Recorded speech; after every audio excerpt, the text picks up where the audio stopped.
this is Christina Byron. You're watching Black Tea News.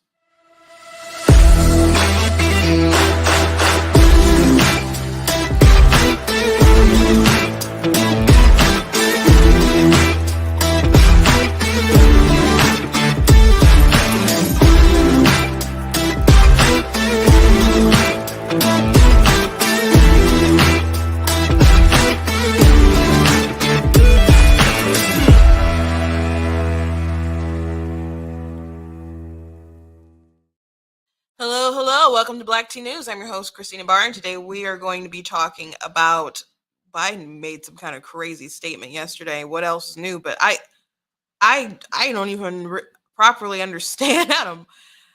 What he was trying to say. It's just really weird, and a lot of people are puzzled about some kind of remark he made about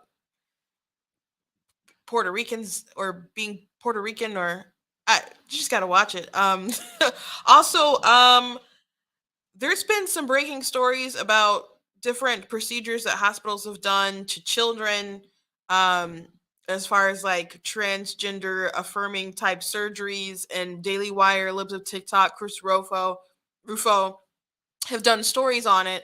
And so now you have the American Pediatric Association, I believe, who's sending a letter to the DOJ because they want something to be done about these folks, and they want them investigated.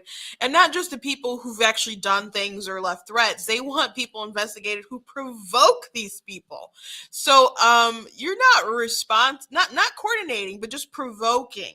So if you're curious why it's snitches get stitches, that's why I titled it that way. So you really see this authoritative state that they just want you to be silent on all things. You're just supposed to shut up, bend over, and take whatever they have to give you and say thank you. But that's not the world we live in. Obama was pretty, bad as far as some stuff that they went after political opponents, but Biden is taken to the next level because he wasn't as, I guess, crazy probably back then, but they always push the limits, and he knows that he has more crazy people to go along with them as well. So they're going to push it as far as they can go. I wonder what's going to be Garland's response to that, because same thing happened with the National School Board Association, and he had a response to that, but didn't really have a response when people are like targeting pregnancy crisis centers. And so actually we have Democrats targeting pregnancy crisis centers, saying this misinformation, and coming against them, actually making bills against them. So it's a wild world that we live in, but we'll talk about it. Also, if you are a Scooby-Doo fan, Velma is now a lesbian in the films.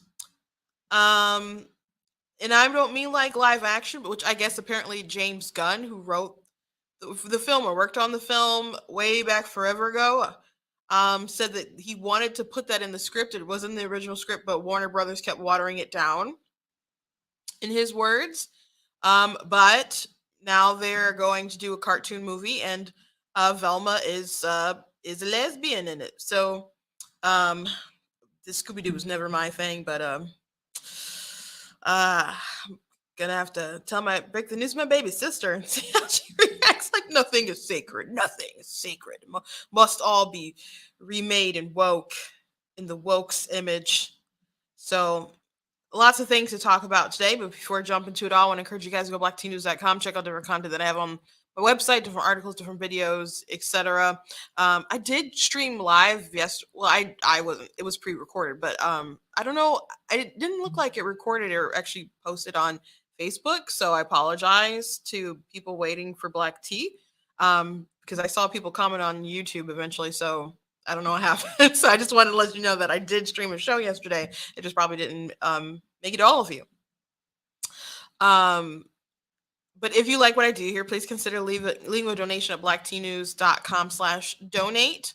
Whatever you can do really does support. Costs to get to point A to point B. It costs to stream. It costs to run my website.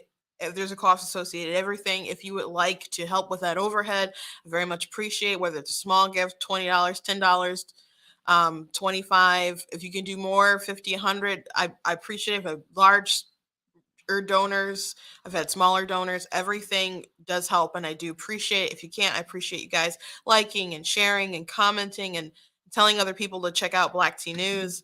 Very much appreciated. In this campaign season, I gotta say I'm uh more easily frustrated than normal with some with folks, especially, oh gosh, I had a video that did pretty well on TikTok a week or two ago, and it was like a snappier kind of like tell off video, and then someone left a comment, and it was in regard to people talking about abortion and um forcing women to give birth, and language that I just don't jive with. So anyway, I did response to it, and someone um responded and said, you can't, talking about just people in general, like not to speak for all survivors. So someone did a video about that comment, and it's a person with a small account, but it went like viral. And so I've had all of these commenters coming to my page who say the dumbest things, the darndest dumbest things, and gross, just gross too, like dehumanizing the baby, like it's a parasite, clump of cells, all the other stuff. I'm telling these folks, I'm like, please stop using language like rapist child. And I'm like, there have been studies about women who decide to keep their babies. There's not a lot of studies, but there was one study, and like 70-85% of women do in that situation do choose to keep their baby.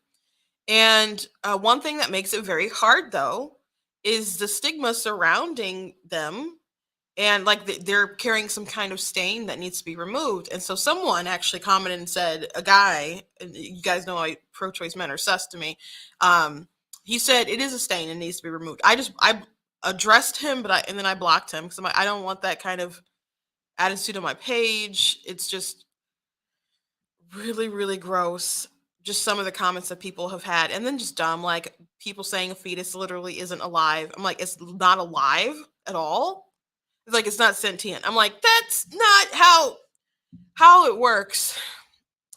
So I'm just my block button. I used to just let everybody kind of talk, and I would like if I every kind of dumb comment or whatever. I'm like, oh yeah, I'll do a video reply. I'll reply. I'll say this, but there's just too much to do in so little time, especially as the midterms. You know, we're like 5 weeks out or something like that, and I just don't have time in the patience to deal with everybody. So I'm blocking a lot more people than I usually do, but it's insane. So I just like fair warning, I guess. I just want to let you know what's going on in my life right now. Also, please check out different merch that we have on the website. Also have stuff like the Roe and Casey Aborted Life Win shirts. Got black tea mugs, and we got the Denounce White Supremacy Defeat Joe Biden shirt, which make him a nandy today. This comment is so weird about Puerto Rico. So very weird.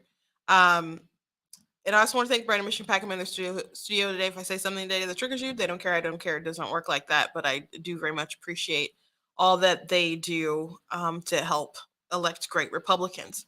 Okay, so you guys know that I like to start with something a bit humorous, and made me chuckle a little bit. So someone tweeted out, this is from the Netflix Jeffrey Dahmer film, and he's like, just one more movie and then you can leave. And so that's the film Bros. It's the gay rom-com, which I did talk about yesterday. So if you watch on YouTube, and forgive me for being repetitive, but so it's a rom-com is out called Bros, and the actor in the film is annoyed because people aren't going to go see it. Like, it's flop. Not just like after pandemic flop, it's just a flop. And they spent like, it got like $4 million, 4.8 million or something like that, but they spent like 30 million on the advertising. It's been like showed repeatedly in the theaters, you know. It's just not it's just not doing well. And so they're like, you people are homophobes, but at the same time they were also saying like this movie isn't for them, but then they're upset because other people aren't seeing it. So if you make a niche film, be be prepared to get some niche numbers. You have to plan accordingly when you do stuff like that. Also, wrong thing. Um, Jeffrey Dahmer, it's I think it's funny too because it's relevant because Netflix is doing their film, but also people were upset because Netflix had listed Jeffrey Dahmer as a in their LGBT category or whatever, and they're like, this isn't the representation that we want, and so there was a bit of outrage, maybe a little on Twitter, more on maybe TikTok, but eventually they just removed it. And I've even had someone in my comments who was just like, he wasn't really gay. I'm like, okay. If you believe what you want to believe, ma'am, believe what you want to believe. So I thought that was a little chuckle meme. So let's just jump into Joe Biden and this really bizarre comment. I don't even know what to have make of it. It's just I don't know what he's trying to say. And so I was sort of raised in the Puerto Rican community at home politically. And so we came here for a long time, both for business and pleasure, since you're part of the Third Circuit Court. Just one more time. And so I was sort of raised in the Puerto Rican community at home politically. So where what was keep in mind this man is really old, and how was the Puerto Rican population in Delaware or he's not, no, he lives in Delaware, but he's like from Scranton, right? Isn't he? 'Cause he kept making office, no, I kept making office references, but I should have did an office opening with Joe Biden. That's what I should have done. But I think maybe that's, but wherever he's from, what was the population? Was Corn Pop Puerto Rican? Who was, and then he was like, fixed it or whatever, and he said politically, what does that mean? What does that mean? With just like Democrat, there's lots of folks that's like saying I've been raised in a white community, politically, because there's a lot of people who are white vote Democrat. It's so puzzling. It's so desperate. It's so weird. If someone else knows in the comments, just let me know what the heck he was talking about. When I tweeted, I was just like, what does this even mean? What does it even mean? I'm not even sure. It's just so desperate to be relevant. Him and Jill and the tacos, Despacito. They're just so desperate. But if they want to relate to the Hispanic community at all, they could just like stop being as radical as they are, but they have to go the way that they are. They don't have to make up stories about being in Puerto Rican communities, but not actual communities, raised in the communities, just politically. Whatever the heck that is supposed to mean. Whatever the heck that's supposed to mean. Anyway, let's let's just jump to the big story. So the American Pediatric Association decided to send a letter to the DOJ, to Merrick Garland, yesterday. The Honorable Merrick Garland, Attorney U.S. General, on behalf of the American Academy of Pediatrics, American Medical Association, and the Children's Hospital Association, collectively representing more than 270,000 physicians and more than 220 children's hospitals across the country, we write to urge you to investigate the organizations, individuals, and entities coordinating, provoking, and carrying out bomb threats and threats of personal violence against children's hospitals and physicians across the U.S. So why provoking? And to what degree do you mean provoking? I just probably mentioning it, right? Just letting people know that there's people who are like, hey, taking off people's breasts, giving hysterectomies, giving puberty block, all these things, big money makers. They're a lifetime client. And when people say that on their websites, people say those things in lectures to other people and their cameras, and they get out, and it gets out, people leak it or whatever. Chris Rufo has some good sources or whatever. People send libs of TikTok stuff all the freaking time. And so all they do is say, hey, FYI, this stuff is here. People are saying it. People are doing these things. And then people are like, that's very upsetting. I don't like that. And they're like, how dare you? And no one should be committing, those acts of violence or doing bomb threats or anything illegal. But just talking about it, and if someone else chooses to be inflamed by just factual things, it's not like it's propaganda, it's factual stuff. Just libs of TikTok, they get blew up just because they're reposting videos of crazy people on TikTok. And then people started sending them in more tips that were unrelated to TikTok, but they kept posting and they kept posting. And that's what the account is. Just exposing people for what they actually say, not making it up, not inserting inferences about what they may think and mind read, just playing precisely what they say. And for some reason, they're the worst person. For some reason, the Washington Post was like, well, we got to expose this person. For some reason, like they've done several posts and covering them in quite a few stories. I'm just like, why so obsessed? Now, it's a huge account, so I'm not saying is that they're not noteworthy, but what they do is just hold up a mirror to the craziness, and they have a large platform now, and people see, like, oh my gosh, your drag time story hour, oh my gosh, strippers for kids in the park, that's weird. Oh, there's these weird bathroom policies. Oh, there's these teachers who say they're going to call your kids whatever they want to without your knowledge. Like, oh, there's these teachers telling each other how to bypass parental rights. Oh, you're just mad because you're exposed after you put it out on the internet? That's bonkers. So, Matt Walsh, Daily Wire, Libs of TikTok, Chris Rufo, other folks that talk about this other stuff, I'm sure they're the ones in this little provoke section that they're gunning for. They're saying that we want you to investigate these folks. From Boston to Akron to Nashville to Seattle, children's hospitals, academic health systems, and physicians are being targeted and threatened for providing evidence-based healthcare. Yeah, right. These attacks have not only made it difficult and dangerous for institutions and practices to provide this care, they have also disrupted many other services to families seeking care. In one hospital, a new mother was prevented from being with her preterm infant because the hospital's neonatal intensive care unit was on lockdown due to the bomb threat. And again, that's awful. People shouldn't be doing that.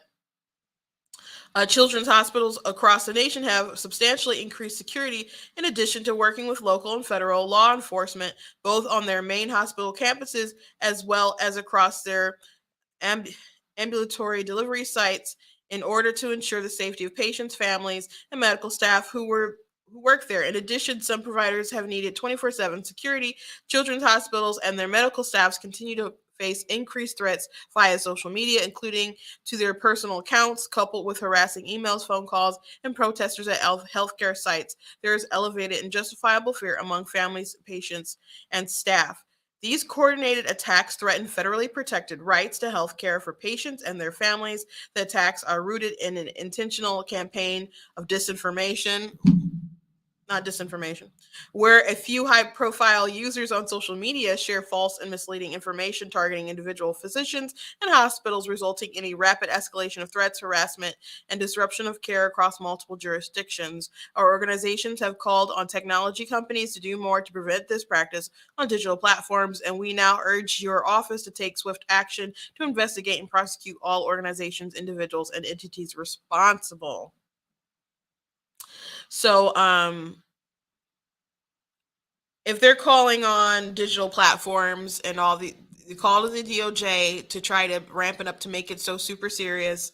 And then they're going to try to coordinate with these digital platforms because they want to get libs of TikTok and all these other folks just kicked off all these other places, which I'm sure Twitter wants to kick off all these people as well. It looks like that Elon Musk deal might actually go through. Maybe not. I don't know. So they're about to lose their big shiny thing that they love so much. Because Elon will apparently, allegedly, is just going to let people post, and they won't have such biased folks just getting rid of people left and right. But Seth Dillon, who's the CEO of the Babylon Bee, he works. I think he's partnered with Libs of TikTok, and he let it be known, like, if you ban this account, we're going to sue Twitter. So he just, put that out there. And even when Libs of TikTok was suspended the other day, he was just like, I just want to remind you folks, we're going to sue you if you ban this account. So I'm sure that's what they want to do, and I'm sure that's what they're ramping up. There could be emails, I don't know, already flying, because there are particular platforms or individuals and accounts and stuff that the Biden administration has targeted before. It asked different platforms to get rid of certain people, especially when it came to pandemic misinformation. But saying, hey, these kids are taking chemically castrating drugs and they shouldn't be taking that stuff, is not misinformation. I mean, some of what I said is an opinion, and some of it is just medical fact. So pointing that out, whether you have a small platform or a large one, should be an issue. And you know what? If you have a small platform and you say these things, it's very easy for them to deplatform you. Because if you go down, there's not going to be a lot of people who are going to notice. And unless you get the right person to say, hey, this person is gone, there's no uproar and you just don't get your stuff back.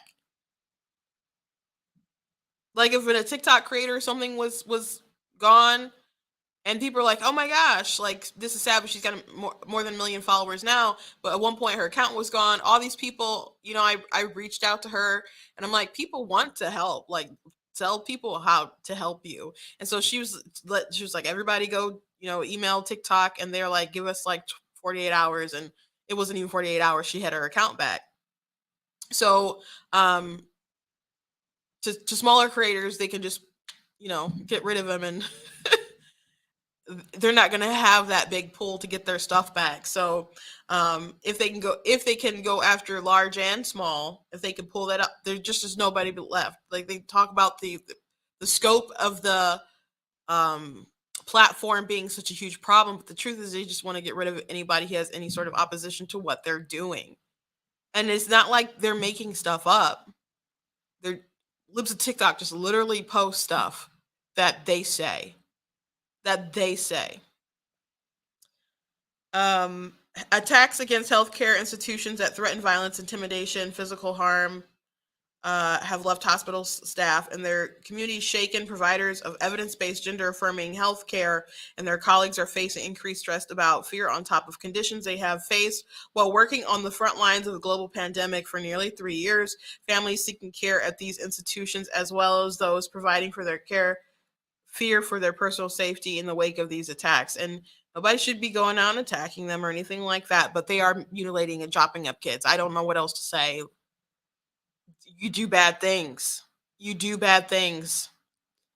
And you prey on kids and you prey on adults, and people would say, like, oh, that's provoking. I am stating a fact. Stop doing it.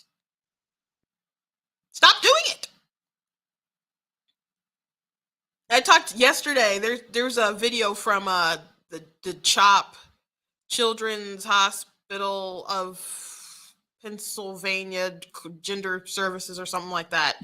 And CHOP is so on the nose, though, right? And they had like a video series teaching people how to, I don't know, include parents in the conversation, like how to convince them to start affirming a child's identity. So in the scenario, and this really upset me, there was a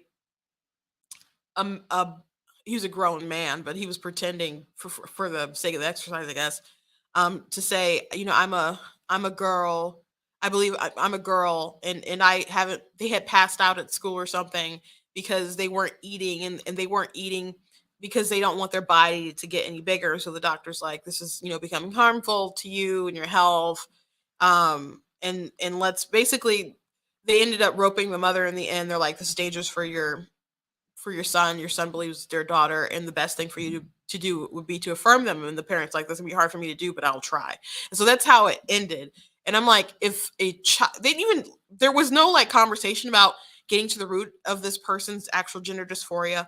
And if you're willing to hurt yourself like that and starve your body like that, there's so many emotional, mental things going on to make you want to self-harm like that. And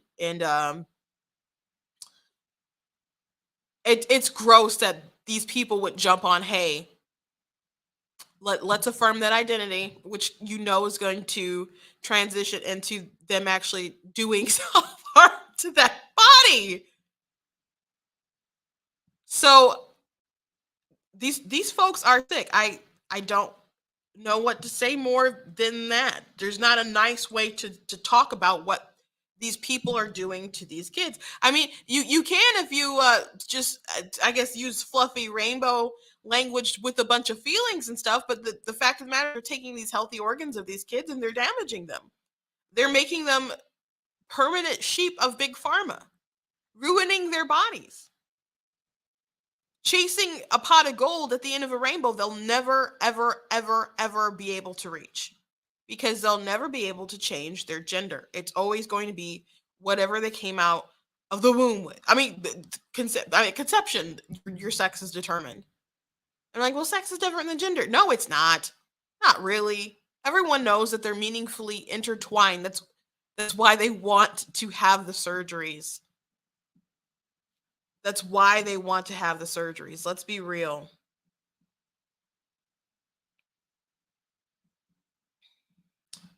Someone said, I didn't get it. It's your job as parents to give our kids the tools to handle life. But on this issue, we cripple them.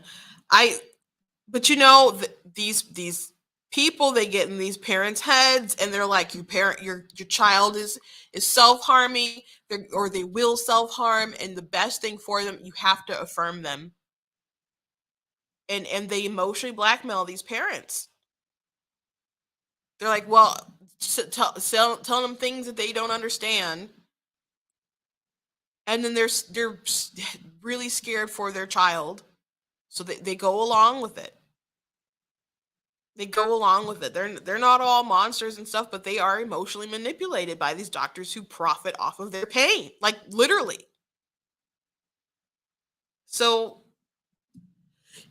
that's why, like with Prop 3 and stuff, I'm just like, it's bad that in Michigan there's a proposal on the ballot and the reproductive freedom, but it includes like sterilization and stuff. There's nothing about parental rights or anything like that. But I'm like, even if someone has parental agreement to go get the stuff done, I'm like, I don't agree with that either. Because there'll be parents who have been emotionally manipulated to it anyway, and it's just mutilation of the body. So under false pretenses, because you're not going to be able to change your gender anyway, and they say it's all a construct, but if it was just a construct and about how you identify and what's in your head, you wouldn't need everyone else to jump on board. You wouldn't need that affirmation, that vocal affirmation from folks, and you wouldn't need to change your body in that sort of way. So everyone understands and everyone knows. So they're gunning for you. If you believe differently, if you alert folks to what they're doing, they will just try to shut you down. How dare you try to stop their machine?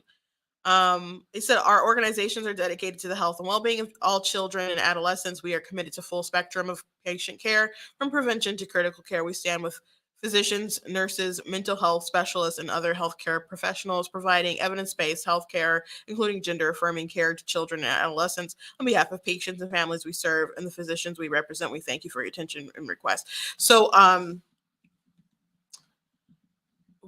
this is a big project for Biden. For whatever reason, we have Rachel Levin, who's the assistant health secretary, who's a trans person, man who believes is a woman, and I'm sure that I'd be surprised if this letter was just this letter and nothing else happened. At least like a statement. Perhaps there's already one. I'm sure that they'll probably make a statement, if not have some kind of action, some kind of call to action or whatever. But um, just because people alert folks of what these hospitals is doing is no reason to shut them down. There's no reason to try to get um, social media accounts to do or social media platforms to try to deplatform them or censor that sort of information. But can you just imagine me talking about this stuff and then all of a sudden, the episode goes dark because I got banned or something, saying information that went against whatever the DOJ said. I mean, they were really censoring people over COVID stuff, over stuff that was like right, saying medical misinformation. None of the things that they ever flagged me for like on YouTube or whatever was actual medical misinformation. Nothing. And then they changed so much stuff about COVID. How dare you tell other people that they're spreading misinformation when you guys are spreading misinformation and lying and deceiving folks for the whole entire time, basically. So this is just the route that they're going now. They weaponizing the DOJ. Now that nothing has happened as far as I'm concerned yet, but I'd be very surprised if they didn't. But we know that the National School Board Association, which wasn't actually the whole school board association, we found out, but they sent a letter to the DOJ, which they did coordinate with the White House about, to talk about these parents who noticed all these bad things that they were doing to their kids in school, all this creepy stuff that they had in the libraries, all these creepy stuff the teachers, these activist teachers were doing. So people were going to school boards across the country saying, hey, we hate this stuff. This isn't good. And they're like, oh, these parents are radical. So they sent their letter wanting to use stuff like the Patriot Act. And in another industry where they are going to be attacking your kids, I believe, or their kids to be your kids on the way, is the pregnancy crisis centers, which we know have been attacked by Jane's Revenge or whatever, the organization, different terrorist attacks and people attacking churches and whatnot. There's also people in authority like Keith Ellison, Gretchen Whitmer, Senator Warren, Elizabeth Warren, and there's actually like a bill, some kind of legislation that was introduced to address pregnancy crisis centers because they say that they spread misinformation and these pregnancy crisis centers mean to do them harm. That's what Elizabeth Warren said, and they don't mean to do harm. They are like targeting these desperate women because if you're going to have an abortion, I assume that the circumstances. I mean, people like it's not no one casually has abortion. Okay, I'm assuming that people feel they're in a desperate situation, and these pregnancy crisis centers just want to say, "Hey, here's some info about you and your development. Do you want a sonogram, etc." Blah blah blah. They're not going to refer you to a place to have an abortion, but they are going to try to talk you out of it. And I don't see why that's a bad thing. I don't see, even if you're for abortion, I don't see why you would make the case that it is a bad thing to talk a woman out of an abortion. And if you think that's bad, don't give me the pro-choice garbage. You are pro-abortion.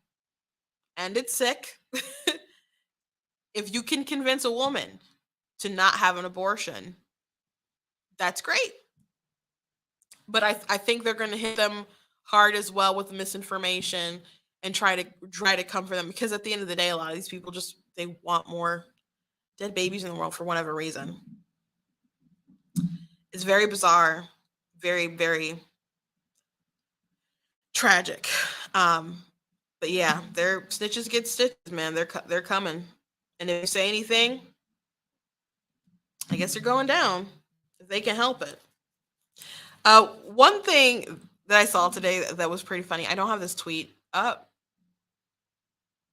But Chris Hayes was complaining. Chris Hayes from MSNBC. He said he cannot overstate the degree of which gruesome surveillance footage on Black people committing violent crimes has become quasi-permanent wallpaper on Fox News these days, just over and over and over. And then I guess he looked up and took a photo of him watching Fox News, and it's another example of like a Black person committing crime. And so Tim Pool retweeted it, and he said, Chris Hayes has a point, though. Why isn't Fox just playing videos of white people, Asians, or Latinos committing crimes. And so it's not because those people don't commit crimes, but it is especially with you're talking about violent crimes, it is disproportionate, quite disproportionate. So I don't think Fox is playing it because they're racist and they know and they think their audience is racist. I think in some of these big inner cities, those are some people committing those crimes. So you know, I mean, when the story about the 10-year-old who was raped and had to, and she didn't have to go out of state for her abortion, but she did go out of state for her abortion. That story went away pretty quick when we found out that it was the mother's boyfriend who did it and he was an illegal alien. Story went away really quick. So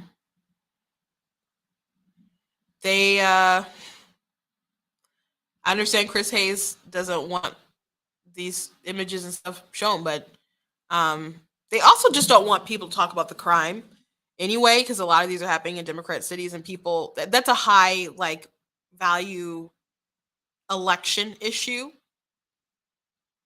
That's really really far up there. So you could see that the Democrats are upset about the coverage and concerned about it because the articles are like, oh, Republicans pounce, basically, as opposed to these bad things are happening. That look where they're happening in Democrat run cities, you know, city councils and DAs and prosecutors, all that stuff.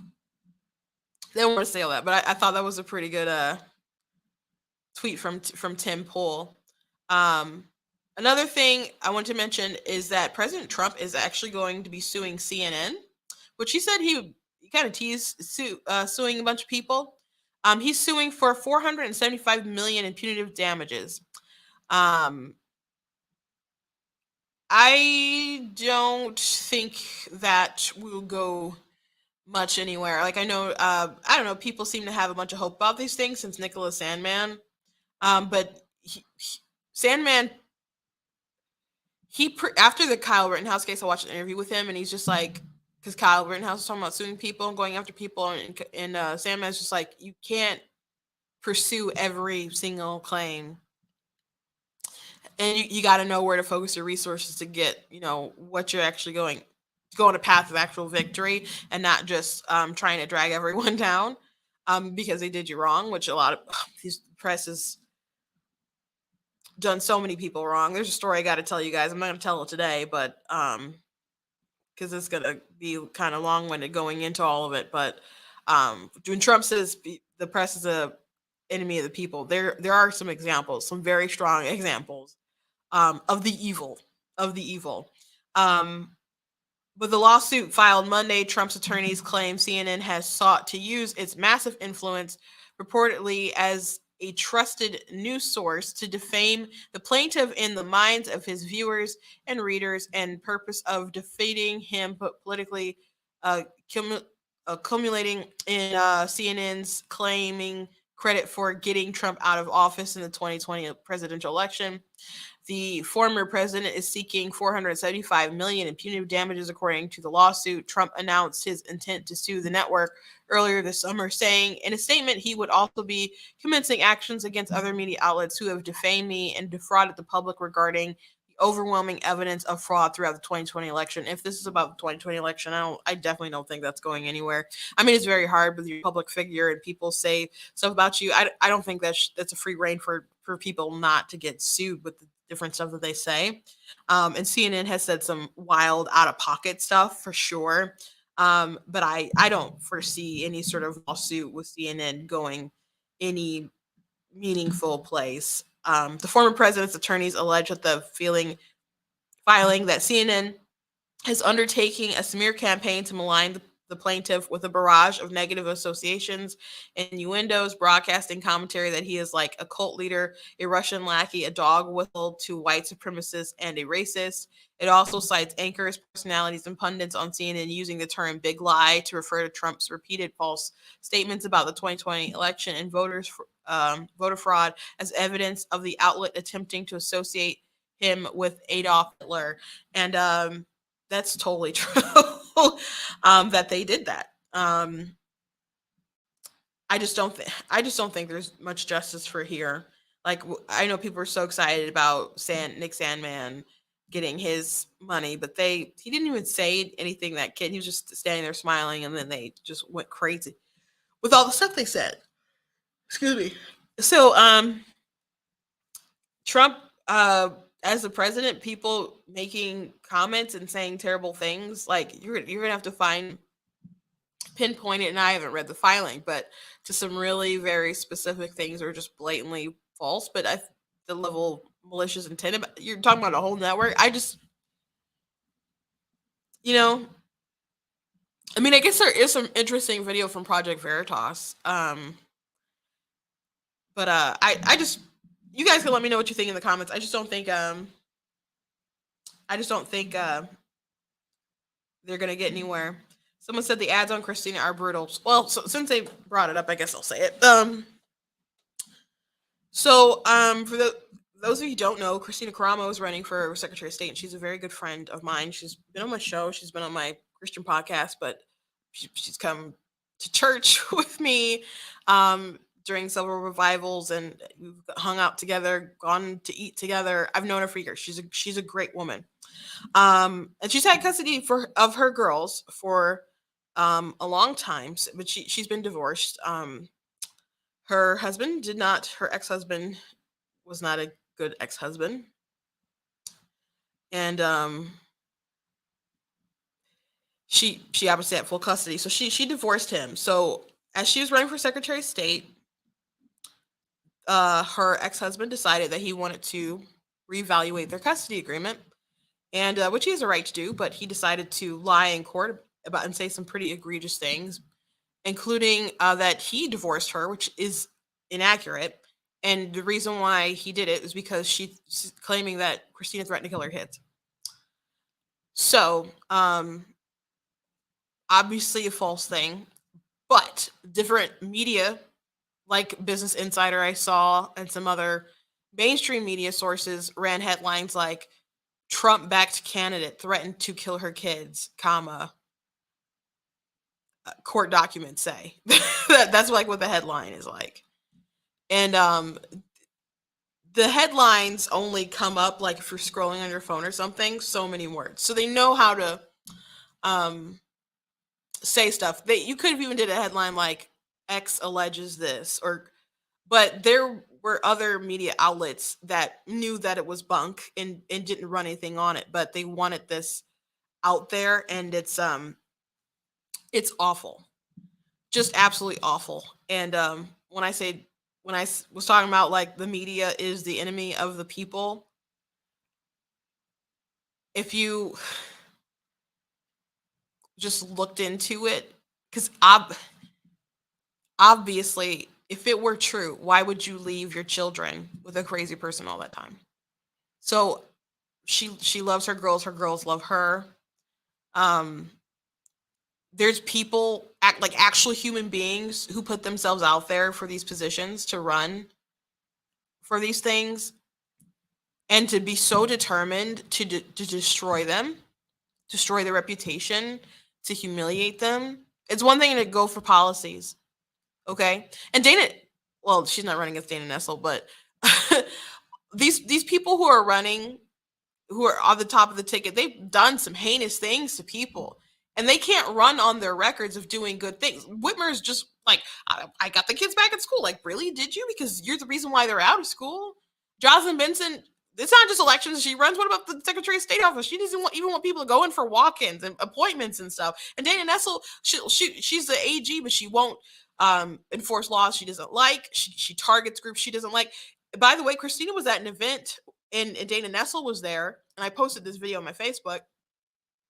And she's triggered by Christina, and so she's in a group of Indian Americans, and she's just like, by the way, the most dangerous thing is someone running for office who says we're a Christian nation. Like, she's just so terribly bigoted, these people. But Christina is such a good person. And so when I heard I about the way that people are slandering her, it hurt. me, like I can only imagine what she's going through, and she's just someone who decided to put herself out on the line because she wanted to make a difference, and she didn't know if anyone else was going to run the race as hard as that she was determined to run to address certain things that she wanted to address. We don't agree on everything. I love her to pieces, though. And I have her back, and I know she'd have my back. But the sort of things that they decided to run, especially mainstream media, if anyone can sue, I hope to God that she can't. I don't know, because they did do the little court documents say, but they knew what they were doing. They knew what they were doing to try to just destroy a good Christian woman who's a good mom, who's just fighting for her kids, for your kids. So yeah, enemy of the people. Enemy of the people.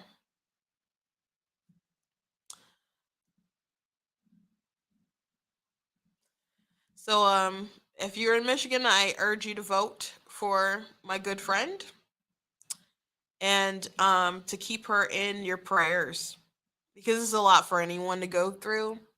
You know, I ran in 2014 for Congress, and it was a 80-20 district. They didn't care about me. And I only ran for like a month too. It wasn't even like a full election season, because someone had dropped out, so I got appointed to the position to run. My sister ran for chair of the Michigan Republican Party. That was rough. Some of the stuff that people did say, and we had some good comebacks, but it was hard for some of the stuff that they attacked her with. My sister. Now, there were things that they said that were true that was just like, man, did you have to air that? Like different financial stuff when she was a young woman, like that happened like 15, 20 years ago. Um, like and there was another thing that they claimed that was just a lie.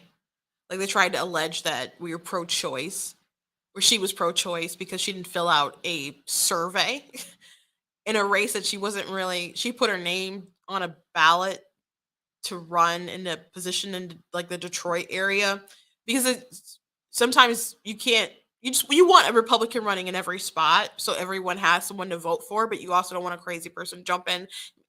So the state party tries to get a Republican to run basically in every seat if they can. So she put her name down, not really intending to run a serious campaign, and she wasn't going to win. So when you run, they send you a bunch of like surveys to fill out. And so there's one she didn't fill out. So because she didn't fill it out, they're like, is she actually pro-life? And so that really upset a lot of people, because they're like, you're alleging that someone believes in killing babies. So that's a pretty serious accusation, especially as a conservative in conservative circles to make. But anyway, it was hard for that, and that was just a race that was a couple of months. This is the whole world, country that's had this false accusations blasted everywhere, and they did it on purpose to hurt her and to embarrass her because she dared to try. Because not just because she dared to try, she defy the system. So like I said, if you're from Michigan, vote for Christina, and please keep her in your prayers. And if you have money to give, go give her some money. It'd be great if she could get some stuff on air. Um she's running the best race that she can, and I'm proud of her and appreciate her, and I just hope justice is done for some of these people who did wrong by her. Pray that too. Pray for justice. Pray for justice. Um, Last thing I want to mention today, there was a story from Timcast. This is a few days old. I wanted to mention, but maybe I'll mention it tomorrow. There was a school in Vermont where all the girls basically um are not using their locker room, I think, because I don't know if it's all the girls, but they don't like a trans person being in their bathroom, in their locker room. So the school's like, well, we're not making the trans person do it, so you just go in the bathroom and you can change one at a time, which is pretty ridiculous. But we'll maybe talk about more about that tomorrow. Um, the TV show Scooby-Doo. We all remember Scooby-Doo. It's been around, seems like forever. I was never a fan of Scooby-Doo. I never liked it. The only person I'm aware of in my house who likes Scooby-Doo is my baby sister. I resented like when it was on TV. I don't like Scooby-Doo. I just never did. I can't even pinpoint all of my dislike of it. I just don't like it. I guess there was nothing entertaining about it. It was just like a void of. I'm like, there should be good cartoons, and here you have Scooby Doo. I didn't like Scooby Doo, but anyway, Scooby Doo. I do know Velma, and apparently, she is now going gay. She's a lesbian, officially a lesbian, and they have it in this new cartoon that's coming out, Trick or Treat Scooby Doo. Um, show on Mystery Inc. members. It says the show's Mystery Inc. member googly-eyed and speechless when encountering a costume designer, Coco Diablo. So that's their way of confirming that she's hot for this lady and she's actually a lesbian. So like I said, nothing is sacred. Everything is woken in the spectrum. And so I guess there's been people speculating it for years, but speculating it because you're not good people, I guess. I mean, just because not everyone is she's a nerdy girl. She's a nerdy girl. There's plenty of nerdy girls. Just because you're a nerdy girl who's not Daphne doesn't mean that you are automatically a lesbian. I can understand people trying to read into it, but that doesn't automatically make you so. Like people when Rugrats revamped and they're like, "Oh, Phil and Lil's mom," they're like, "She's a lesbian." Oh, we always knew she was a lesbian. I'm like, there are some women who are more masculine, than the men, and that doesn't mean she has a husband. She's not a lesbian. Like, what do you mean you always knew? She has a husband. So Betty was her name, I think. So people reaching so much. So apparently James Gunn, when he did the live action Scooby-Doo, he wanted Velma to be a lesbian and he put it in the script. But he said Warner Brothers kept like watering it down. So I guess that really never made it to the cutting room floor. Because Warner Brothers didn't want to do it. But you do have people who write stuff who are, take their own spin, insert their own ideologies or activism in other cartoons or whatever. And we see that a lot with like comic books and stuff now. And then they change people's, sexual identity. So it's what it is. It is what it is. I can't say I'm totally surprised. I'm never been emotionally invested in Scooby-Doo. Never been much of a fan of it. But that's what's going on. They really want that representation there. So now Velma is officially a lesbian. So there you go. There you go. There you go. Everything's gay now. Just is what it is. Is what it is. Curious what my sister will say about it, though. Like I said, I'm not emotionally very attached to Scooby Doo. I just think it's weird the obsession with everybody to revamp the old stuff and insert their own feelings into a lot of stuff as instead of just respecting the source material for how it's been for so long. But that's what's trending right now on Twitter, literally, before I jumped on the show. Anyway, thank you guys for joining me today on Black Tea News. I hope you guys enjoyed the show. Please go to blacktnews.com, check out different content I have on my website, different articles, different videos, etc. Please make sure that you're sharing different videos I made, including like the one I have on Prop 3 on my Facebook page. It's pinned on my Twitter page. It's just share that around. A lot of people, more people need to know what that's about going on in Michigan. Check out different merch that we have, like the I Am Not the Victim You're Looking For. We got the My Money, My Business. Also, it's still pumpkin spice season, right? We're not past Halloween, so you guys can go ahead and get the mug of the pumpkin spice season. I drew the little jibby drop myself, so go ahead and check that out. I will see you guys tomorrow, and God bless.